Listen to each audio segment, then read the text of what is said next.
கரு வெட்டி கட்டி மச்சினி மனசுல அம்பு விட்டான். மச்சினி கண்ணாடி மாட்டி கேட்டு என்ன பார்த்து நச்சுன்னு கண்ணடிச்சான். சுந்தமா புத்தி இல்ல மச்சானே, சொல்றதும் கேட்பதில்ல மச்சானே.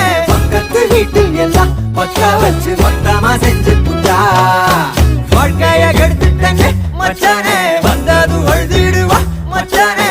ஏதாச்சும் பேச போனா உன் தங்கச்சி எட்டித்தான் ஓடி போவா.